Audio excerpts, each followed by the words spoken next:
안녕하세요. 놀라운 논란의 미스터 논란입니다. 충격과 공포의 그 토트넘 상황에 대해서 이야기를 좀 해볼까 합니다.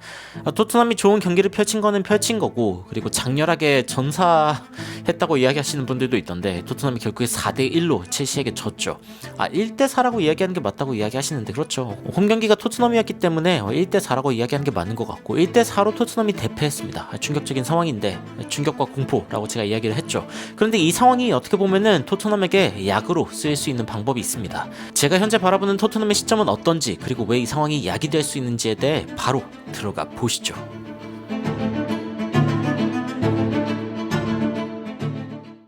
경기가 끝나고 나면 놀라운 논란에서 이제 경기 리뷰를 전해드리는데, 근데 그 영상에서 이제 실시간으로 스트리밍을 하고 있을 때 그렇게 이야기를 해주셨습니다. 오늘 토트넘에 대해서 응원하는 마음이 더 크다라고 이야기해 주신 분이 이제 90점 몇 %, 그리고 실망이 더 크다라고 이야기해 주신 분이 한 9%, 그래서 855표 중에서 이제 90%가 이제 응원하는 마음이다라고 이야기해 주셨는데, 뭐 당연한 것 같습니다. 왜냐면 일단 제 채널 자체가 토트넘을 굉장히 응원하고 있는 그런 채널이기 때문에 아무래도 그런 분들이 많이 보고 계신 것 같다라는 생각이 들고, 긍정적인 의견부터 부정적인 댓글까지 뭐 굉장히 많았습니다. 이 부분은 이제 외국에서도 똑같은데, 이번 경기는 진짜 최악의 경기였다, 미친 경기였다라고 이야기를 하면서 마치 무슨 저주가 걸린 것 같았다, 잘못될 수 있는 게 전부 다 잘못됐다라고 이야기하면서 말도 안 된다, 이런 이야기를 하는 팬들도 있었습니다.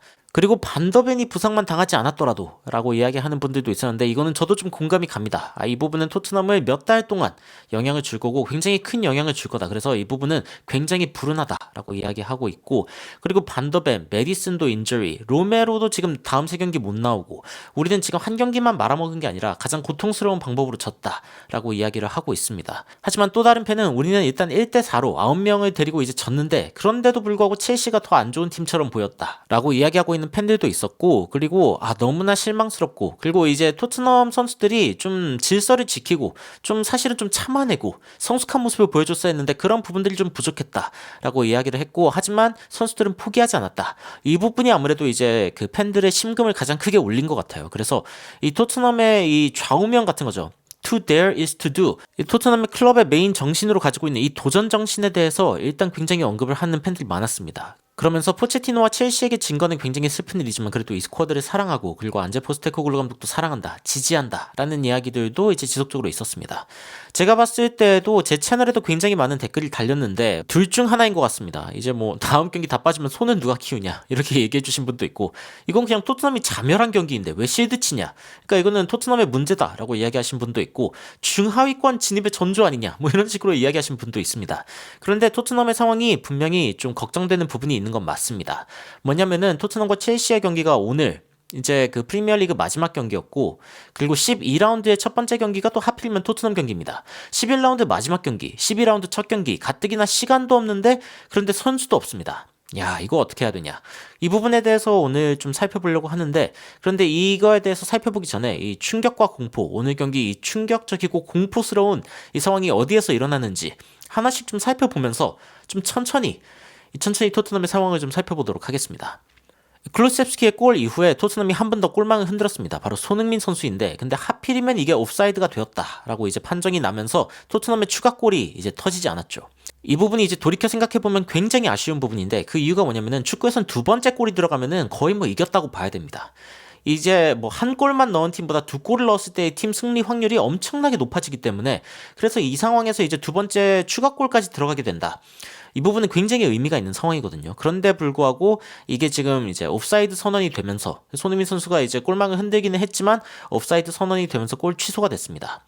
이게 어떻게 보면 또 굴러갔다, 스노우볼 효과가 생겼다, 구르면서 점점 더 커지는 눈덩이를 이야기하는 게 이제 스노우볼 에펙트인데, 그런데 자, 이게 어디서 터졌냐, 로메로가 퇴장을 당했습니다. 근데 이제 뭐 앞에 거랑 뒤에 거랑 무슨 상관이냐라고 했을 때, 사실 두 골 차로 앞서고 있으면은 심리적으로 좀 안정감이 들죠. 아무래도 두 골 차랑 한 골 차이는 이 수비수 입장에서는 완전 큰 차이거든요. 1대0으로 이기고 있다가 한 골을 이제 먹히게 되면은, 그러면은 이제 비기게 되는 거고, 만약에 두 골로 앞서가고 있다가 한 골을 이제 내주게 되면 그래도 이기는 거기 때문에, 수비수 입장에서는 이 한 골과 두 골 차이의 심리적 차이가 굉장히 큽니다.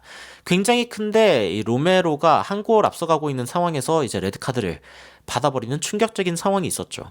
야, 이거는 다시 봐도 얼탱이가 없는데 로메로가 가끔씩 이런 플레이를 합니다. 로메로가 유일하게 이제 단점으로 지적되는 부분이 있다면은 이 성격, 이 성질머리라고 이야기할 수 있는데 이 성질머리를 버리지 못하고 이 첼시와의 경기에서 결국 터질 게 터졌다.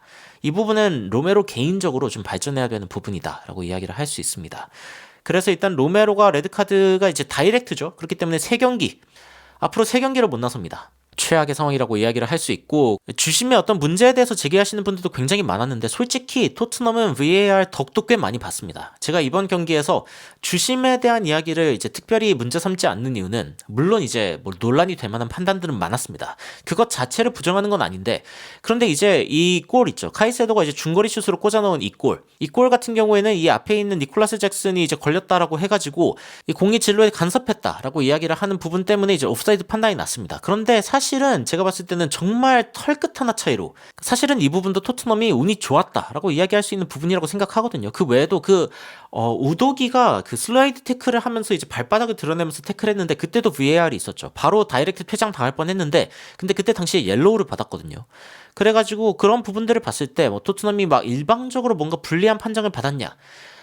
저는 그렇게까지 이야기하기는 좀 힘들다. 그러니까 토트넘도 어떻게 보면 행운이 좀 있었는데 토트넘 선수들이 못 참은 게 더 컸다. 성숙하지 못하고 그리고 노련한 경기 운영을 못한 게 더 문제가 됐다. 그런데 이 부분에 대한 이야기는 포스테코글루 감독이 직접 이야기한 부분이 있거든요. 이 주심에 대한 이야기가 있는데 그 부분은 제가 조금 이따 설명드리기로 하고 어쨌건 퇴장을 당했습니다. 로메로도 퇴장을 당했고 그리고 이제 또 문제가 생기죠. 로메로가 이제 빠졌는데 심지어 반더벤까지 햄스트링 부상을 당해버립니다. 야, 이게 제일 큽니다. 제가 첫 번째 영상에서도 말씀드렸지만 반더벤이 빠졌다.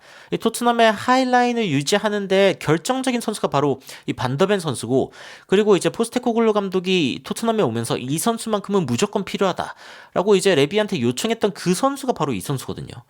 그런데 이 선수가 이제 사라지게 됐다. 아, 이거는 이제 거대한 문제가 발생할 수 있는 징조다.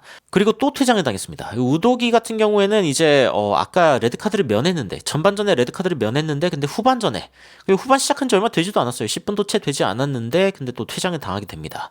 물론 이 상황에서 이제 감동적인 장면은 있었죠. 손흥민 선수가 우도기를 안아주는 그런 모습이 있기는 했는데 그런데 우도기가 이제 너무 어리고 그리고 이제 스털링이랑 직접 이렇게 대결을 하면서 근데 헤어스타일이 좀 닮았네요.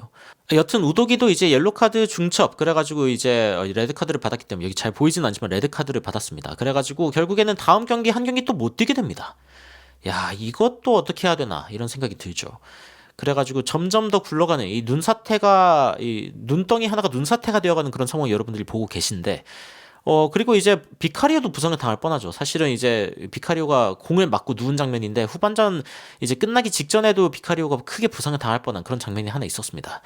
비카리오가 부상 안 당한 게 천만다행이다 라고 느껴질 정도로 이 수비진의 로메로 갔죠. 반더벤 갔죠. 우도기 갔죠. 비카리오도 갔으면은 야, 이거는 진짜 토트넘 큰일 났다. 뭐 이미 큰일은 났지만 더 큰일이 날 수 있는 그런 상황이었는데 그래도 비카리오는 부상 소식이 전해지고 있지는 않습니다. 마지막에 손흥민 선수가 이제 슈팅을 했죠. 이게 이제 이번 경기의 어떤 마지막 하이라이트라고 이야기할 수 있는데 93분 추가 시간 9분에 이제 3분이 지나간 상황에서 손흥민 선수가 슈팅을 합니다. 이게 지금 이때면은 2대1 상황입니다. 토트넘과 첼시가 단 1점 차이가 나고 있는 상황이기 때문에 만약에 손흥민이 이걸 넣었다. 야, 그러면은 토트넘 제가 봤을 땐 비기는 게 아니라 이기는 걸 향해서도 갈 수 있을 정도로 이 토트넘이 진짜 맹렬한 추격을 보여줬는데 그런데 이 공이 안 들어가고 그리고 마지막에 결국에 무너지게 되죠. 뭔가 마지막까지 품었던 이 희망이 이제 뭔가 딱 꺼지는 순간 그때 이제 토트넘이 급격하게 무너지는 모습을 보였다라고 설명할 수 있을 것 같고 그리고 이제 번외로 이제 메디슨의 발목도 있습니다. 제가 저번 영상에 더 다루지는 않았는데 그런데 이제 동시에 교체가 되다 보니까 제가 좀 놓쳤나 봐요. 메디슨이 이제 발목 부상이 있습니다.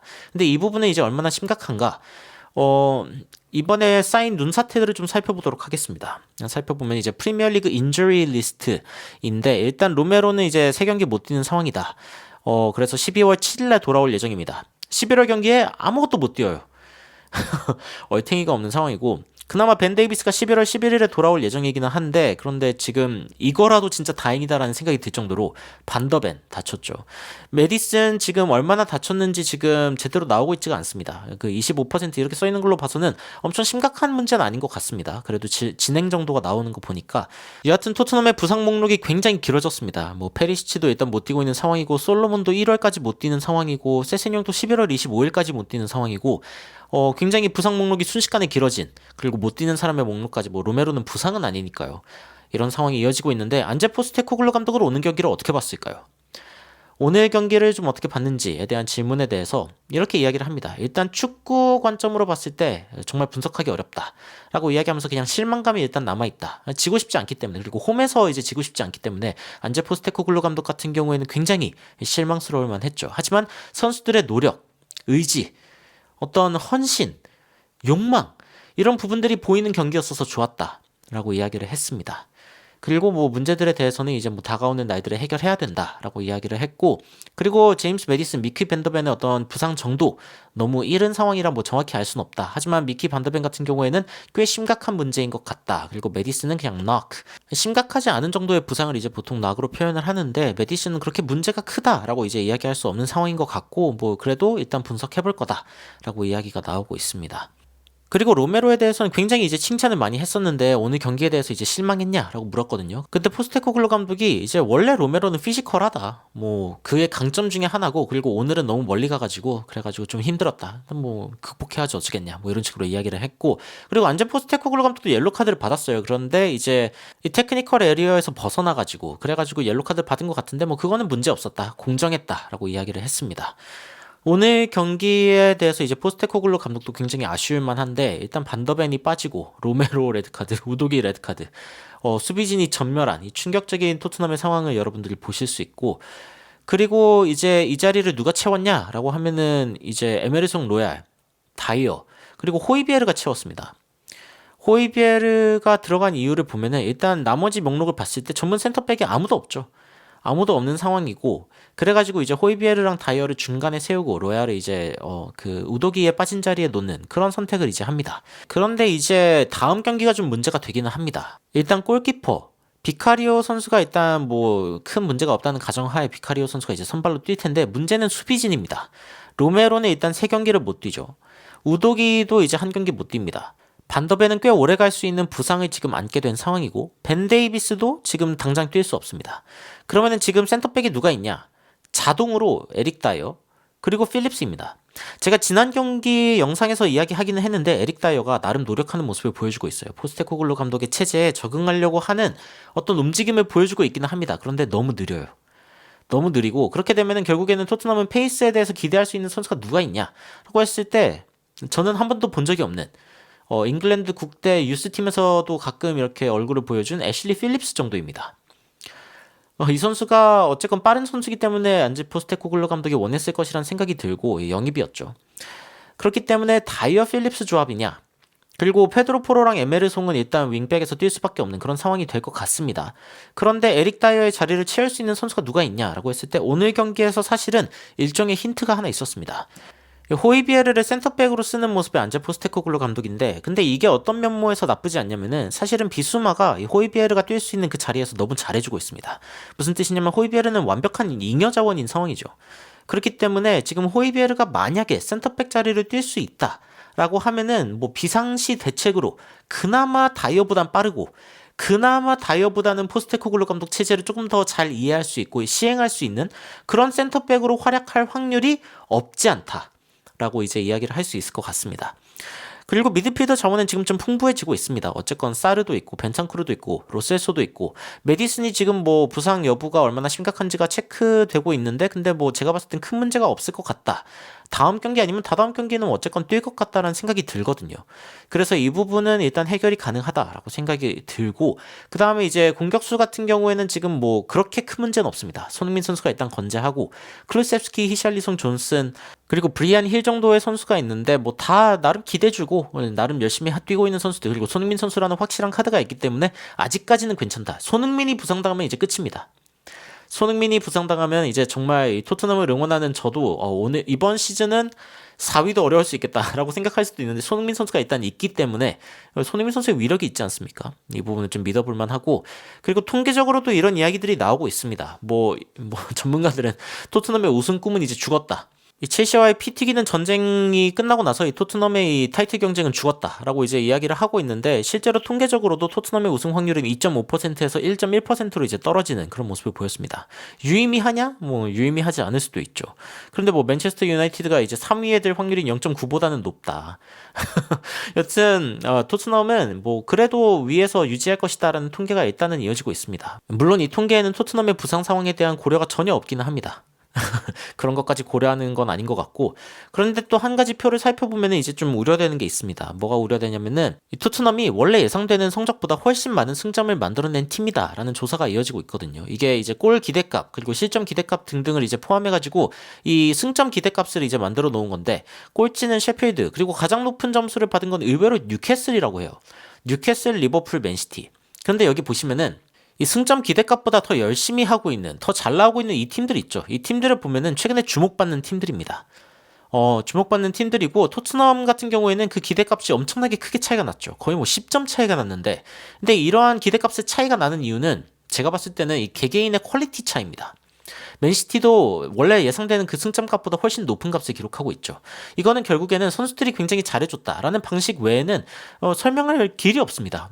통계적으로 말이 안 되는 수치이기 때문에. 그런데 이런 상황을 이제 계속 이어나갈 수 있었냐라고 했을 때 토트넘의 경우에는 굉장히 쉽지 않은 상황이다. 개개인의 어떤 능력이 굉장히 뛰어났기 때문에 뭐 손흥민, 비카리오만 이야기해도 이 승점이 손흥민과 비카리오 차이라고 이야기할 수도 있을 정도로 이 토트넘은 개개인의 장점에 굉장히 의지하는 그런 팀이기도 했죠. 그런데 이걸 다시 말하면은 토트넘은 개개인의 장점을 굉장히 잘 살린 팀이다 라고 이야기를 할 수도 있습니다. 그래서 이제 부상이 더욱더 속상할 수밖에 없는 그런 상황이라고 이야기할 수도 있겠죠. 크리스티안 로메로가 벌써 레드카드를 4개째 수집을 했는데, 이거는 전체 프리미어리그 팀 소속된 선수들 중에 가장 많은 수치라고 할 수 있고, 게다가 레드카드와 동시에 로메로가 페널티킥도 내줬는데, 크레이그 도슨, 루이스 덩크, 그리고 윌프레드 은디디 다음으로 많은 이제 페널티킥을 내준 선수가 바로 이제 로메로가 되었다. 공식적으로 이제 통계에 나오고 있습니다. 이 부분은 로메로가 진짜 벽 보고 반성해야 될 부분입니다. 이 부분은 제가 그 토트넘의 팬이고 토트넘의 많은 선수들을 굉장히 격려하는 입장에 있지만, 이번에 로메로는 진짜 이 경기가 터진 원흉이라고 해도 좋을 정도로 이게 너무 아쉬웠죠. 너무 아쉬웠고, 그리고 이제 안제 포스테코글루 감독이 결국에는 44번째 홈 경기에서 패배하게 되었습니다. 지금 42연승 중이었거든요, 홈에서. 야, 토트넘, 셀틱, 그리고 사실 이전에 요코하마까지, 거기까지 포함하면 이제 43경기 이상으로 이제 홈 경기를 지속적으로 이겨왔는데, 그런데 잉글랜드, 스코틀랜드에서 이어온 이 42연승이 결국에는 깨지게 되었다. 홈 연승이 깨진 부분. 이것도 너무 아쉽고, 그리고 콜 파머는 이제 첼시 선수로서 프리미어리그 첫 번째 3골을 전부 다 페널티로 넣었다고 해요. 야, 토트넘은 페널티킥이 왜 이렇게 안 주어지는지, 이것도 진짜 통탄할 노릇입니다. 그런데 이제 포스테코글루 감독이 마지막으로 했던 인터뷰를 살펴보면은 절로 숙연해집니다.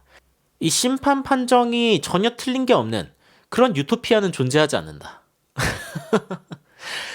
축구 경기를 하고 나면은 항상 이 심판의 어떤 판정에 대해서 시비가 붙고 논란이 생기고 이런 게 뭐 허다한 일입니다. 특히 EPL에서는 굉장히 치열한 경기이기 때문에 뭐 EPL의 심판이 나쁘다 이렇게 이야기할 수도 있겠지만, EPL은 가장 치열한 리그입니다. 그렇기 때문에 이 순식간에 무슨 일이 일어나는지 똑바로 지켜보지 않으면은 이 아무리 프리미어리그 심판이라고 하더라도 오심을 내릴 확률이 너무 높은 거죠. 그렇기 때문에 이 부분에 대해서 안제 포스테코글루 감독은 받아들여야 한다. 잘못된 어떤 심판의 어떤 판단이 없는 그런 경기는 없다. 그래가지고 수많은 유튜버들이 사실 이런 걸 가지고 뭐 어그로를 끕니다. 심판진의 어떤 결정이 잘못됐다고 어떤 전문가가 이야기했다. 뭐 정말 그랬을 수도 있고, 아니면 뭐 가짜뉴스일 수도 있겠죠. 그런데 어쨌건 포스테코글루 감독이 보여주고 있는 태도가 굉장히 저는 인상적이라고 보는 게, 틀린 결정은 늘 있다. 그럼 문제가 뭐냐? 앞으로는 우리가 이 틀린 결정이 있더라도 이길 수 있는 그런 팀이 되는 게 중요한 거다. 라고 이제 이야기를 하고 있는 거거든요. 그리고 안제 포스테코글루 감독이 어떤 그 9명이 됐을 때의 태도, 이 부분도 굉장히 인상적인데, 이 9명을 가지고서 높은 라인으로 뛰는 게 맞냐 이런 이야기를 했죠. 근데 어떤 이야기를 하냐면은 우리가 5명이 되더라도 우리는 이렇게 할 거다.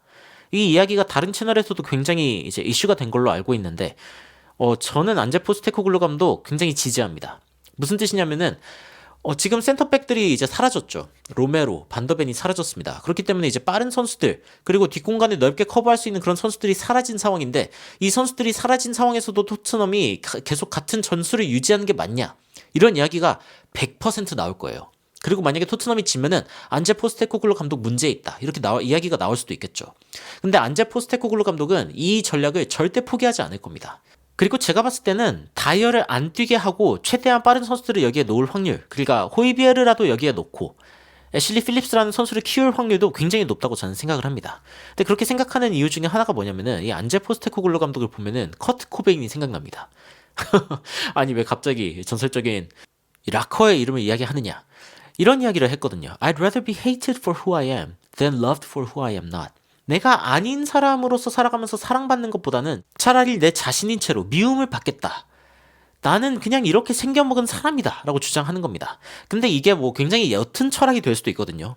나는 그냥 나고 난 이렇게 살 거야 뭐 이렇게 이야기하다 보면은 굉장히 옅은 철학이 될 수도 있는데, 근데 포스테코글루 감독이 이런 공격적인 전술을 하는 이 배경에는 내가 5명이 되더라도 이걸 포기하지 않을 거다라고 하는 굉장히 굳은 마음이 있기 때문입니다.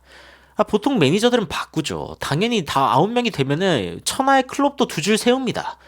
4-4로 세우고 뒤에 골키퍼 1명 세우고 나중에 맨 마지막에 역습하려고 합니다. 그런데 토트넘의 전략은 완전히 달랐죠. 그리고 저는 이 부분을 굉장히 지지하고 있습니다. 그리고 다이어에 대해서는 제가 나중에 다시 한번 다룰 일이 있을 것 같은데, 다이어는 지금 포스테코글루 감독 체제에 적응하려고 몸을 비틀고 있습니다. 몸 비틀어가지고 어떻게든 포스테코글루 감독이 원하는 축구를 하기 위해서 노력하는 모습이 보였는데, 저는 그 부분에 대한 평가가 높게 받는다면은 다음 경기에 다이어가 선발로 나설 확률도 있다고 봅니다. 물론 불안 요소죠. 불안 요소라는 것을 부인할 수는 없습니다. 하지만 토트넘은 언젠가 직면을 해야 했던 문제입니다. 그리고 자신의 문제를 직면하는 토트넘을 보면서 토트넘 팬들은 자랑스러워했습니다. 4대1로 지면서 기립박수를 받는 팀, 도대체 언제 이런 걸 볼 수 있냐라고 BBC가 이야기했습니다. BBC가 이야기하면서 선수들의 이런 노력, 졌음에도 불구하고 인정받았다라고 이야기했습니다. 또 이런 이야기를 했습니다. 제이미 캐러거, 리버풀의 전설적인 수비수죠. 스카이 스포츠에서 그런 이야기를 했습니다. 나는 축구를 40년간 봤다. 그리고 중립적인 입장으로 봤을 때에도 이 경기는 가장 즐거운, 가장 즐길 만한 경기였다 라고 이야기를 하면서 이 토트넘의 어떤 경기에 대해서 칭찬하는 모습을 보여줬습니다. 박스 오피스 같다. 굉장히 흥미로운 경기였고, 그리고 EPL이 왜 세계 최고의 리그인지를 보여주는 그런 경기였다 라고까지 극찬을 합니다. 이 경기는 여러분들 만약에 못 보셨다면은 전 경기를 다시 보기로 봐도 좋을 정도로, 물론 속 터지고 열받는 경기고, 그리고 이제 끝까지 결과를 알고 보면은 사실은 좀 김이 빠지는 감이 있기는 합니다만, 그 과정을 지켜보면은 왜 이렇게 극찬이 쏟아지는지, 그리고 이 결과를 알 수 없었던 사람들에게는 왜 이 경기가 90몇 분 내내 엄청난 경기, 사실 100몇 분이죠. 100몇 분 내내 엄청난 경기였는지를 알 수 있는 부분입니다. 이 경기에서 비카리오가 가장 높은 점수를 받았고, 그리고 그 다음으로 높은 점수를 받은 사람이 바로 손흥민입니다. BBC고, 그리고 이거는 이제 그 팬들이 직접 평점을 매겨가지고 나온 경기 평점인데, 그만큼 이 두 선수, 최전방과 최후방의 선수가 미친 듯이 뛰어줬다. 손흥민 선수가 9명으로 줄어들었을 때 그때도 전방 압박을 하는 걸 보면서 저는 손흥민 선수가 미친 줄 알았습니다. 포스테코글루 감독도 저걸 원할까라고 생각할 정도로, 와, 9명이 됐는데 전방 압박을 왜 하지? 너무 충격적이었거든요. 그리고 안제 포스테코글루 감독도 1명이 빠졌을 때, 2명이 빠졌을 때 충격 먹었겠죠. 반더벤이 쓰러졌을 때 충격 받았겠죠. 하지만 자신의 축구를 포기할 수 없다. 와, 인생에 어떤 난간이 다가와도 자신의 어떤 철학에 따라서 이렇게 살아가겠다라고 하는 이 사람을 누가 응원하지 않을 수 있겠습니까? 그리고 마지막으로 하고 싶은 이야기는 직면을 해야 된다는 겁니다. 토트넘은 어차피 이 스쿼드로 우승 못했습니다. 제가 이제 까놓고 이야기를 이제야 할 수 있는 부분 중에 하나는 뭐냐면은, 이 미드필드, 이 공격진, 이 수비진, 이 골키퍼, 골키퍼는 이제 비카리오가 있기 때문에 뭐 이제 좀 안정적이다라고 생각이 들지만, 그리고 비카리오가 부상당하면 이제 어떡하나요? 믿을 만한 백업 키퍼가 없다. 뭐 이 부분이 이제 당연한 부분이고, 지금 수비진 다 나가고 나니까 이제 완전 보이죠. 쌩얼입니다, 쌩얼. 다이어 필립스가 뛰어야 되는 이 쌩얼. 이 상황에 대해서 지금 토트넘이 우리 다음 시즌에도 이렇게 견디려고 했어. 말도 안 되는 이야기죠. 토트넘은 어쨌건 다가올 문제들을 한꺼번에 직면해야 되는 그런 상황이 된 겁니다. 그런데 이 상황에서 보통 2가지 일이 발생합니다. 첫 번째, 그냥 쓰러져 죽는다. 이 직면이라고 하는 게 준비되지 않은 상태에서 하면은 사실은 해롭습니다. 그래서 도망갈 줄도 알아야 된다 라고 이야기를 하는 거죠. 그런데 2번째 반응은 성장하는 겁니다. 이 상황에서 결국에는 죽거나 살아남거나 둘 중 하나입니다. 토트넘은 이 둘 중 하나의 선택을 지금 강요받고 있는 상황이고, 그리고 포스테코글루 감독은 저는 살아남을 것 같다 라는 예상을 감히 해보겠습니다. 이번 시즌 이번에 겪은 이 문제가 토트넘 경영진으로 하여금 포스테코글루 감독은 더 확실한 백업이 필요하다, 그리고 혹시 모르죠. 남아있는 선수들이 갑자기 각성하는 일이 벌어질 수도 있습니다. 왜냐면 직면했기 때문에 만약에 이 상황이 영원히 다가오지 않았더라면 이 선수들은 그냥 있는 그대로를 즐기면서 최대한 분위기를 탔을 수도 있습니다. 그게 나쁘다는 건 아니에요. 그것도 좋겠죠. 그것도 좋겠지만 직면을 해야 되는 상황에서 이 선수들이 보여줄 모습들 저는 솔직히 기대됩니다. 호이비에르가 센터백으로 보여줄 수 있는 모습? 기대됩니다. 브래넌 존슨이 이제 나 30몇 분밖에 못 뛰었는데 앞으로 내가 진짜 절치부심해가지고 올라올 그 느낌? 기대됩니다. 나 저번 경기 못 뛰었는데 히샬리송이 나 이렇게 처질 순 없어. 나 더 좋은 모습 보여줘야 돼. 훈련할 모습? 저는 그런 부분들이 기대되고 토트넘이 보여줄 반응, 이 비극에 대한 반응이 훨씬 더 기대되는 것입니다. 그리고 오죽하면 머피의 법칙이라는 말도 있죠. 하려는 일이 항상 원하지 않는 방향으로만 그렇게 흘러가는 것처럼 느껴질 때가 인생에 분명히 있습니다. 하지만 그러한 상황 가운데 어떤 반응을 하느냐, 그것이 결국에는 인류가 될 수 있냐 없냐를 가르는 상황이기 때문에 토트넘이 이런 상황을 지금 맞이했다. 저는 언젠간 맞이할 거라고 생각을 하기는 했지만, 그리고 마음의 준비를 하려고 했지만 이렇게 빨리 다가왔습니다. 그리고 어떤 분들은 토트넘 망했다, 이번 시즌 끝이다 라고 생각하실 수도 있겠죠. 하지만 놀라운 논란의 구독자 여러분들만큼은 토트넘을 믿어주셨으면 좋겠습니다. 그리고 토트넘이 어떤 반응을 보일까 기대하고, 그리고 같이 고민하고, 저처럼 호이비에르가 센터백이 될 수도 있을까? 1월 이적 시장에 누가 올까? 이런 부분들에 대한 기대를 가지고 함께 해주셨으면 좋겠습니다. 결국 이러한 희노애락을 같이 겪을 수 있다는 게 이 스포츠의 가장 큰 본질이라고 저는 믿기 때문인데, 여러분들과 함께 그런 부분을 할 수 있어서 굉장히 영광이고 또 감사하다는 생각이 듭니다. 여러분들은 오늘 경기 보시면서, 그리고 토트넘의 상황들에 대한 분석을 들으시면서 어떤 생각이 드셨는지 댓글로 의견 남겨주시면 더욱 진정성 있는 소식으로 여러분들을 찾아뵙도록 하겠습니다. 이상 놀라운 논란 미스터 논란이었습니다. 시청해주셔서 감사합니다. You are my sunshine, my only sunshine. You make me happy, home and away. And when it's pouring, you keep on scoring. So please don't take my sunny away.